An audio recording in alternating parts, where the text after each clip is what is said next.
Hello, in this video, I want to go through all of the cards in my brother Aiden's Blim Comedic Genius deck. This deck is focused on having things, giving them to our opponents, and having them lose a life and discard cards equal to the number of permanents they control but don't own. In this video, I'm going to go through all of the creatures, enchantments and artifacts, curses, this is a curse deck, sorceries and instants, and lands that make up his Blim deck. So first, I want to start with the creatures.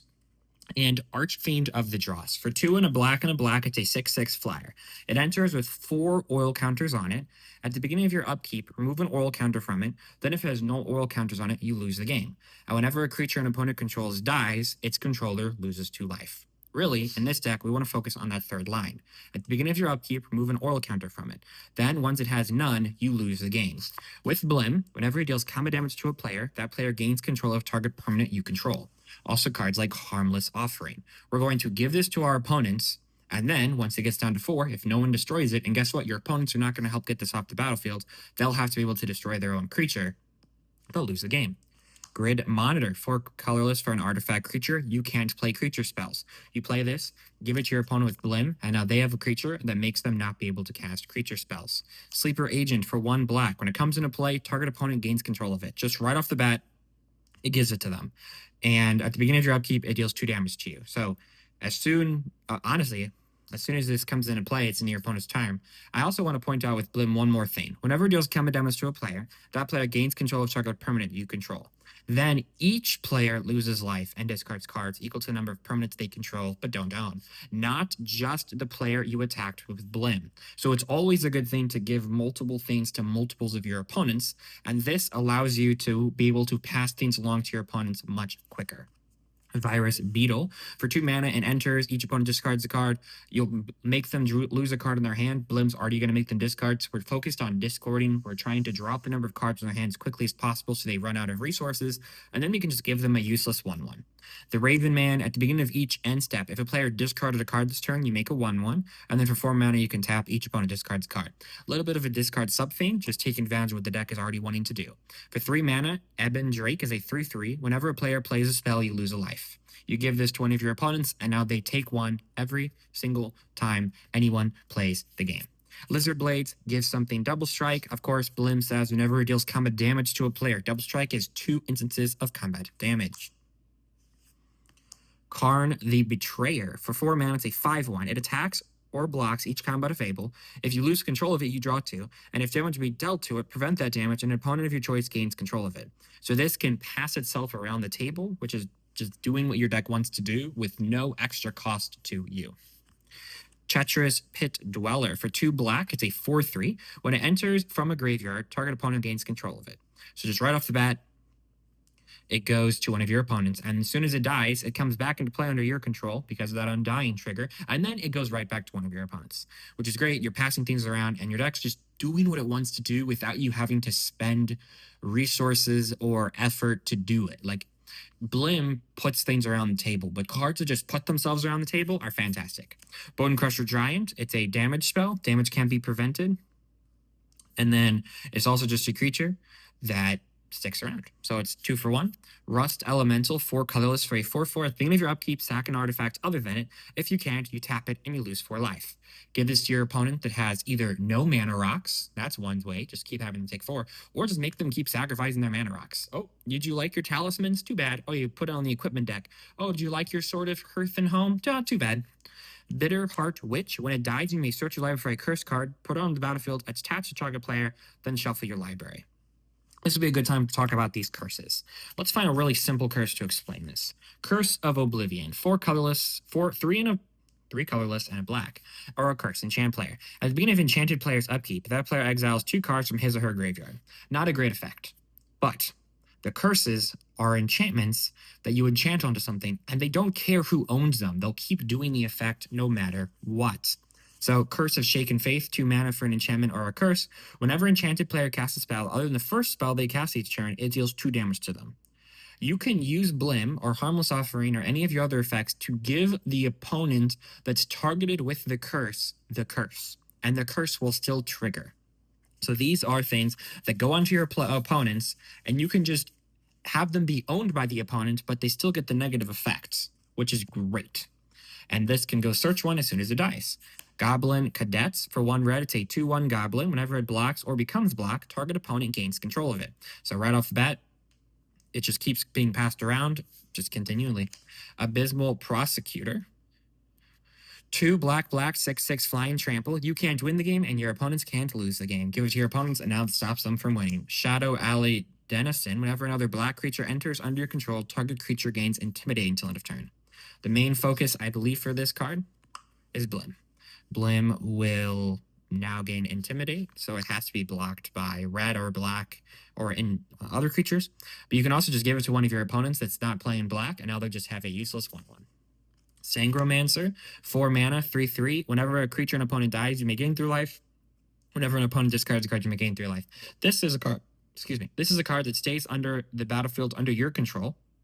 And then you'll just get to take advantage of the fact that every single time it attacks, they're discarding cards equal to the number of permanents they control but don't own. Wretched Anorid, 2 mana for a 3/3. Whenever another creature enters the battlefield, you lose a life. So give it to your opponents, and now they lose life every single time something enters. Steel Golem, 3 colorless. You cannot play summon or artifact creature spells. Another good card to give to your opponents. Now I want to get into all of the enchantments and artifacts. Aggressive Mining, 4 mana. Enchantment, you can't play lands. Sacrifice a land, draw 2. Give this to your opponents. Now they can't play lands. Demonic Lore, 3 mana. When it enters, you draw 3, and then you give it to one of your opponents, and it says at the beginning of your end step, you lose 2 life for each card in your hand. 3 mana, draw 3, in black is great. Giving it to your opponents and punishing them from the cards to their hands is also great. Now, Blim is making them discard a significant number of cards, so it is a bit of a nombo, I'd say. But it's just great to draw 3 off of a 3 mana enchantment and then give it to your opponents. Demonic Pact, 4 mana for an enchantment. At the beginning of your upkeep, choose one that hasn't been chosen. It deals 4 damage to a creature and you gain 4 life. Target opponent discards 2. You draw 2, and then you lose the game. So you give this to your opponents once you've used 1 or 2 or 3 if you're a little risky, a little frisky. And they lose the game because now they control it. Midnight Oil, 4 counters, 4 mana. When it enters with 7 hour counters on it, at the beginning of your draw step, draw an additional card and move 2 oil counters from it. Your max hand size equal to the number of hour counters on it. Whenever you discard a card, you lose 1 life. Another great thing to give to your opponents. Goblin War Paint, 2 mana. Enchanted creature gets +2/+2 and has haste. You know, you might look at this card and go, what's happening here? Aiden was looking for other cards you can give to your opponents that don't give them any benefit. Putting this on Blim and having them gain control of the enchantment, Blim still gets haste and Blim still gets +2/+2. But now they own another card they have to pay life and discard cards for, which is fantastic. Pendant of Prosperity, 3 colors for an artifact. When it enters under the control of an opponent of your choice, 2 tap, draw. Then you may put a land card from your hand onto the battlefield. The pendant's owner draws a card. Then that player may put a land card from their hand onto the battlefield. So now you give this to one of your opponents. Now they control a permanent they don't own. And every single time they want to use it to put lands into play and draw cards, you also get to take advantage of the benefit, which is great. Form of the Dragon, 7 mana. At the beginning of your upkeep, it deals 5 damage. At the end of each turn, your life total becomes 5. Creatures that are flying can't attack you. This is fun because you can cast it, give it to one of your opponents, have their life total become 5, and then on your next following turn, give it to one of your other opponents or regain control of it using, in fact, if you could do that. I'm not sure if you could, but it'd be cool. And then just use the Form of the Dragon to deal 5 damage to that player. That their life total just became 5, which is great. Case of the Crimson Pulse. Enters, you discard a card, then draw 2. To solve, you have no cards in hand, and at the beginning of your upkeep, discard your hand, draw 2 cards. This is just to draw cards in a non-blue deck. Fear, target creature can't be blocked except by artifact creature or black creatures. It's an enchantment. You stick it onto Blim, give your opponents control of it, and now Blim still can't be blocked. Blood Funnel, 2 mana enchantment. Non-creature spells you play cost 2 less to play. Whenever you play a non-creature spell, counter that spell unless you sack a creature. Give this to the equipment player, give this to the artifact player, give this to the enchantment player, give this to the planeswalker player, give this to the battle player. It's going to hurt them. Arcane Signet, let's get some ramp on. Giant Spectacle, same thing. Giving Blim Menace doesn't do anything for our opponents, but gives them another permanent they can gain control of without costing us anything. Popular Entertainer, 2 mana, legendary enchantment background. Commander creatures you own have whenever one or more creatures you control deal combat damage to a player. Go target creature that player controls. Now, you have some effects in your deck that are giving your opponents creatures that you want them to attack with, and this can take advantage of that. Gaia's Ghost Form, enchant target creature planeswalker you control. Whenever the enchanted Permanent dies. Beyond there. Whenever an enchanted permanent dies, your opponent's exile, return that card to the battlefield under your control. Raider's Wake, 4 mana, enchantment. Whenever an opponent discards a card, that player loses 2 life. At the beginning of your end step, if you attack with a creature this turn, target opponent discards a card. Now, this is great to have on your side, but it's also a little risky, but possible to put on your opponent's side. If that player already has no cards in hand and they're not going to be discarding a lot of cards, it doesn't really matter if they would lose 2 when they discard. And then the raid is a little risky because they can make you discard cards, but your opponents are still getting hit 2 every single time they discard a card. Nefarious Lich, black for an enchantment. If you would be dealt damage, remove that many cards from your graveyard from the game instead. If you can't, you lose the game. If you would gain life, draw that many cards instead. Whenever it leaves play, you lose the game.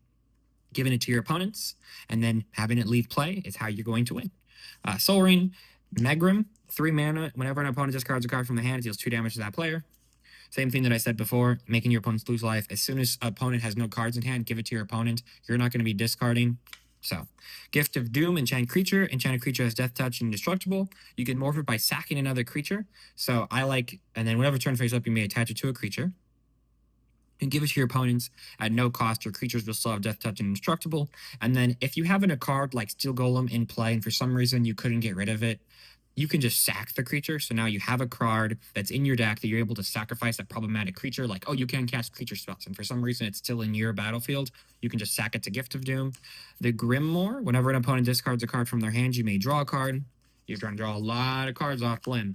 Blood Mist, at the beginning of combat on your turn, check a creature you control gains double strike until end of turn. Blim has 2 triggers now. Eternal Thirst, enchanted creature has lifelink, and whenever a creature an opponent controls dies, put a ++ counter on this creature. Give this to the player who doesn't have a lot of creatures in their deck, so you're not going to get a lot of benefit off of them. And then Blim will still have lifelink and still get those ++ encounters. Sticky Fingers.